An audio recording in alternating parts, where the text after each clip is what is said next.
is so sweet. You're eating here at the South by Southwest red carpet for I'm Dying up here. Let's go check it out. How much would you say of this show is benefited from the writing versus the cast that you guys acquired and the talent on the show? I mean, it's a great cast, and it's a really cool blend of actors and stand-up comedians who are also just great actors. But guys like Andrew Santino, El Madrigal, Erik Griffin, I think that it brings a real authenticity to the show that is so important, because you need to know from sort of the guys who have done it what it's really like. What was your favorite part of your character so far with like shooting and the production schedule? I play Cassie, and she's sort of the lone female comic of the group, and I just I love her for a lot of reasons. I mean, especially because she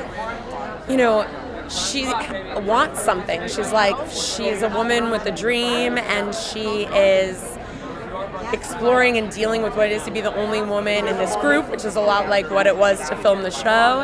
And she's tough, and she's ambitious, and she's vulnerable, and she's all things. And I think for women, a lot of times you get put into one box. It's like you can either be funny, or you can be strong, or you can be vulnerable. But this is like, she gets to just be a human. It's really nice. I'm a huge stand-up comedy fan, and so, I actually wrote on the show as well. And so it was great to talk to a lot of the comics that were around. Tom Dreesen, Argus Hamilton, these are all guys who lived this. So I talked to a lot of those comedians about their experience. It was fun. How much did you guys enjoy covering this era, this really important era of comedy in America, and like also the aesthetic of the 70s? Well, yeah, it looks great, like that's the thing I love about the show, how it really looks like a movie, but covering that time, it was a great time in stand-up comedy. It was like our forefathers of stand-up comedy, the people that are comedy giants now, and we're talking about them in this show, in this era. So it was a really important era, and I'm glad that we did that, right? Yeah, me too. I mean, if you love, look at, there you go. Oh, sweet. If you love stand-up comedy, we not only give you the history of stand-up comedy, but we give you kind of insights to these personal worlds of these characters that are just like we are today. That's the truth is, the same kind of competitive nature, the same kind of attitudes that went in back then to make it are the same thing that we have today. It's just we get to watch, the audience gets to watch the beginnings of all that stuff. Yeah, the behind the scenes. Yeah.